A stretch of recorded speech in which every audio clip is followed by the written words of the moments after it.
Welcome to a realm where personal growth meets expansive spirituality and where we're not just scratching the surface. We're diving deep, widening our perspectives, and having a darn good time doing it. This is the Enlightenment Podcast, and I am your host, Jen Hamilton.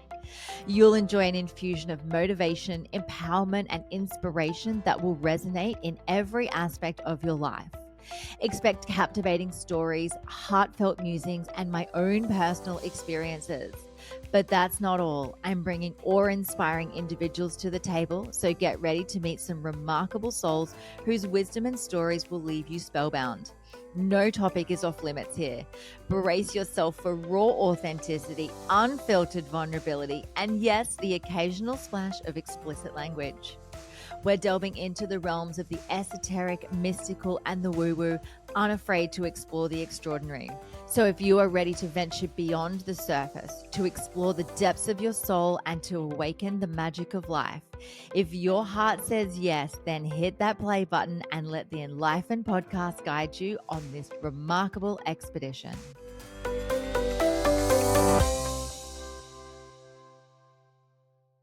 Hey, beautiful soul. Welcome to another episode of the Enlightenment Podcast. I'm your host, Jen, and we are here for a solo snippet today. And it's really funny because this one's just completely off the cuff. I was thinking to myself before I hit record, what is it that I want to share that's on my soul today? And this is the whole point of solo snippets, is to be able to just share what's on my heart. And it's funny because in the notes section of my phone, I have a document called Soul'o Snippets with like ideas of things that I want to share. And I literally have nothing written underneath it. One, probably because I haven't sat down to think about it properly, but also because I really want to just be able to speak in the moment with what is real.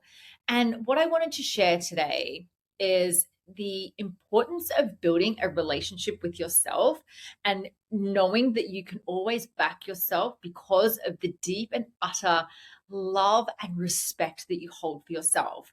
Now, I wasn't always the way I am now. I wasn't always full of self-love. I wasn't always, in a space of nourishing myself. This has really taken many, many years to cultivate. And I feel as though, especially in the last, I would say 6 months, I have dived, same, but different. I have dived even deeper inwards with myself, with a deeper level of self-awareness, and come out with so much more love and respect for myself. And this is following the separation that I went through in May last year. And I feel as though the separation that I went through was a catalyst for me to basically meet a new version of myself again, a version of myself that I kind of hadn't known for the 3 years that I was in this past relationship. But not to mention, like, in those 3 years, the amount of work that I did on myself, the amount of like plant medicine that I sat with, the amount of meditations that I did and breathwork ceremonies, like all of the work that I do on myself that cultivates this, complete liberated conscious version of myself that I am, whilst also being still human and learning a lot along the way. I feel as though I've reconnected with myself in a way that I didn't even know was possible, I guess, because when I was in this relationship, there was a lot of energy giving into the partnership that I was in. And that's very normal. And I'm finding, since I've stepped out of being in a relationship and just being on my own, and I've got myself to worry about, and I've got my 2 beautiful children to worry about, I've had so much more time and space and energy through being on my own to just get to know myself again. And I can hand on my heart say that I freaking love myself. I love my life. I respect myself. And every single one of my decisions that I make, every conscious decision that I make, comes from a place of wanting to thrive and wanting to do the best for myself and wanting to evolve into all that I came here to be. And the way that I have discovered this love for myself is noticing that just because I do the work, or just because I'm a coach, or just whatever bullshit story that I tell myself, just because I'm in this space does not ever mean that I am exempt from going through any sort of a shitstorm or any sort of heartbreak or any sort of like what the fuckness. It's just given me tools to be able to support myself through those times. And I've noticed in the last 6 months just how incredible that journey essentially back inwards has been. And I guess that's why also, like, I've dabbled in dating very mildly here and there. I've dipped my toe in a couple of times. I've been on the apps, I've been off the apps, I've been on the apps again. I've met people and I've kind of, retracted back, and I've created some really big boundaries around what it is that I do want and what it is that I don't want. And I'm really, really mindful of who I let into my space and who has access to me and my energy. And because I am so particular about who comes into my field and where my energy is going, I'm really mindful that a lot of my energy that I have to give gets given back to myself. And through that, there's been so much more self-awareness and self-discovery and self-nourishment and ultimately self-love.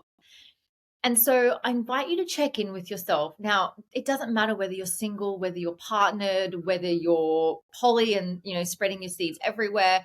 It doesn't matter, your relationship status.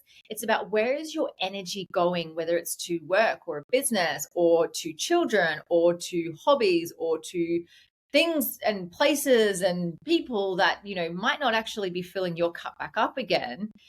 Are you ensuring that you're refilling your own cup and having that time to connect with yourself, to either sit down and do a meditation or journaling? You've probably heard me bang on about this before. Journaling is one of my favorite things to do. I always find that I can't write quick enough when I'm journaling. And because of this, my mind is moving at a pace where I know what I want to say and put down on the paper, but it's like it's already moved through me before the pen can write the words on the paper. And I already have the answers that I'm looking for by the time those words come out. So I feel like it's therapy for me. Plus I've got some really beautiful friends in my corner, both male and female, that I can talk to. I have such a beautiful relationship with my family, especially my parents, that I can talk to about things and just, invite in others to see things from a different perspective. But there is nothing quite like going inwards and being with yourself and discovering who you are. And I know firsthand how hard this can be if you don't have a beautiful relationship with yourself, if you haven't experienced love for yourself, if you've abandoned yourself, or if there's, trauma that you've experienced that you don't want to look at, or if you're so used to doing things that aren't in alignment with your highest good. It's very normal to think, well, I don't want to just be alone with my thoughts. I don't want to sit and journal. I don't want to face off with my stuff. And I remember quite a few years ago, I had the opportunity to go and house sit for someone who was away for a little while. And they had a really, really beautiful property at a remote location. And they said, look, I'm going away for a little while. I'll leave you out a key. You're welcome to, come and use my place. Everything there is yours. Like, it was gorgeous. It had a fireplace. It was like cozy in the winter time. And I thought to myself, that sounds like the worst thing ever, because then I'm left alone with my thoughts. And there wasn't a TV. For some reason they didn't have a TV. Some people don't, I get it. But they didn't have a TV. So it wasn't like I could just kick back and watch Netflix. I was actually scared to be with my thoughts, and I made sure I had plenty of stuff to do. Like, I had my big sketch pad that I put all my work stuff in. I thought, I just got to keep my mind busy. And I was almost like I was so scared to get there and just switch off from everything and just be alone with my thoughts. And I remember thinking to myself, no, I'm going to take them up on this opportunity. I'm going to go there. And I remember arriving there on the day, and I was so nervous to just be with myself, because it had been so long since I'd had time out to just be with my thoughts, to just think, or to just go inwards for any sort of, anything longer than half an hour. And so I was there for a couple of days, and I really, really loved it. I started treating myself like I would a friend, and I started just sort of checking in with myself often. And I started asking myself the questions like, why would I be uncomfortable to just be with myself? Like, I'm the one that's got to be with myself 24/7. Why not create almost like a coexistence, a relationship with my own thoughts and my own heart that actually feels so beautiful to be part of? And from there, I started building on that and building on that. And it's not just something that you just go in and you do and it's overnight and it's done. It is a relationship that you cultivate every single day. And I find now, and this is like 5 years ago, 4 or 5 years ago that I was, at this friend's property going through this. And so, the journey that I've been on over these last few years has been, cultivating that relationship with self. However, for 3 years, I was also in a relationship. So there was times where I was definitely abandoning myself to pour energy into my relationship and, to my partner at the time. And now, since that relationship ended and calling all of those pieces back and getting to be with myself, it's like it's just opened up this whole new, really magical experience that I get to be so in touch with myself. And this might sound a little bit crazy, but I love the conversations that I get to have with myself, not only myself, but, also I talk to my spirit team a lot. Like, I have a really amazing spirit team around me. And when I ask questions, I can hear them back. And it's not hearing with my human ears, it's hearing with my spiritual ears, my internal ears, my intuitive ears. And so I get to hear from them, or I might ask, certain questions or for guidance. And then I just, I wait for an answer to come through. And I find that I love being in my own company. I love being able to have time away, when my kids are at school or at their dad's place and it's just me on my own. I thrive in that. And not for a moment would I call myself an introvert, that I don't like being around people, because I'm such a social butterfly. I have a lot of friends. I have a big, network around me, and I love going out and being social and meeting new people. But I love coming home and just checking in with myself. And, for me, sometimes that's just having my cacao in the morning, sitting down with my journal, or even just sitting there. I don't even have to write.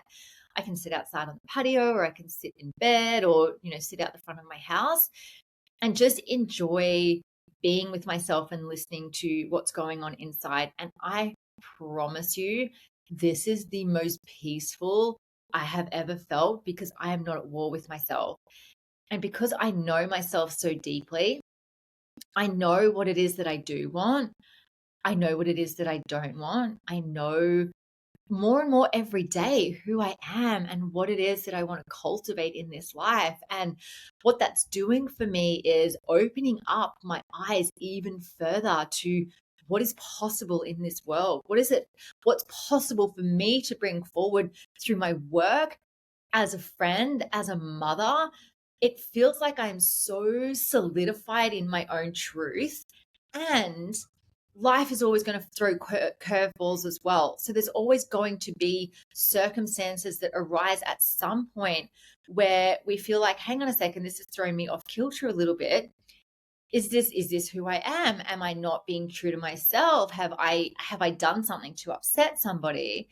But when you back yourself, when you love and respect yourself, when you deeply know yourself, you'll know exactly your version of right and wrong. You'll know exactly who you are and how you choose to show up in this world. And so that is my little solo snippet for today. The invitation for you moving forward is asking yourself the question, do you truly deeply love and respect and nourish yourself every single day? Do you carve time to be able to get in touch with yourself and just create that self-awareness? And if you don't, first of all, how can you invite in some time to be able to cultivate a deeper relationship with yourself? And what would life look like if you were able to do that? Anyway, my love, thank you so much for joining me on this solo snippet, and I will see you in the next one. Thank you so much for joining me for this episode. I hope you love the Enlightened podcast, and the biggest compliment you can give me is subscribing to this podcast, sharing it, and leaving a rating and review. Feel free to follow me on Instagram. My handle is @JenHamiltonOfficial, and the podcast handle is enlightened_podcast. You can also find the video version on YouTube on my channel. Just search Enlightened, and don't forget to hit subscribe. Have a beautiful day and enjoy living the enlightened journey of life.